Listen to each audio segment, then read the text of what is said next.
عمران خان صاحب کی شادی ہوئی، آپ عمران خان صاحب کے بڑے کلوز بھی ہیں، آپ خفیہ ملاقاتیں بھی آپ کے ساتھ منسوخ ہیں کہ جی قوی صاحب سے خفیہ ملاقاتیں بھی ہوتی ہیں، اس سے بھی بارے میں جاننا چاہیں گے کہ کیا ملاقاتیں ہوتی ہیں. خان صاحب کی جو شادی ہوئی ہے اس کو آپ کیا سمجھتے ہیں؟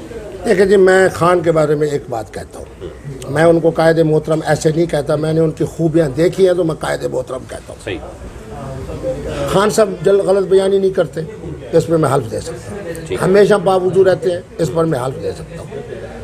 بددیانتی کو قطعی طور پہ پسند نہیں کرتے، اس پر میں ایسی محترمہ جو ان سے، میں نے چونکہ جب پی ٹی آئی کے اندر آیا 2012 میں، تو میں نے آ کے وہاں اپنے پورے ماحول میں یہ بات کہی، ہر بچہ اور ہر بچی کو کہی کہ میرے زمانے کے اندر پی ٹی آئی کے اندر کوئی محترم اور کوئی محترمہ بغیر نکاح کے نہیں رہے گا.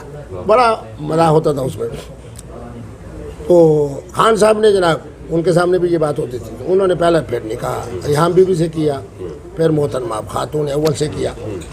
تو میں یہ سمجھتا ہوں کہ کوئی کام خان صاحب نے ایسا نہیں کیا ہوگا جو خلاف شریعت. یقیناً خلو تنسیق طلاق بھی ہوئی ہوگی پہلے خامن سے. اچھا، یہ میں کہہ رہا ہوں، یہ عمل ٹھیک ہے کہ اگر کوئی خاتون جس کے 3 4 5 بچے ہوں اور اگر کوئی اس کو دوسرا مرد پسند آ جائے تو وہ اپنے پہلے شوہر سے طلاق لے کر وہ شادی کر سکتی ہے. یہ صرف درست نہیں ہے، بلکہ ہمیں حضرات صحابہ کی زندگی میں ایسے واقعات ملتے ہیں، حضور کی زندگی میں ملتے ہیں. حضور کی جتنی شادیاں اس میں سے دیکھ لیں، اکثر کیا ہے، خواتین یا مطلقہ ہیں اور بیوہ ہیں، اور بہت سی خواتین ہیں جو صاحب اولاد ہیں.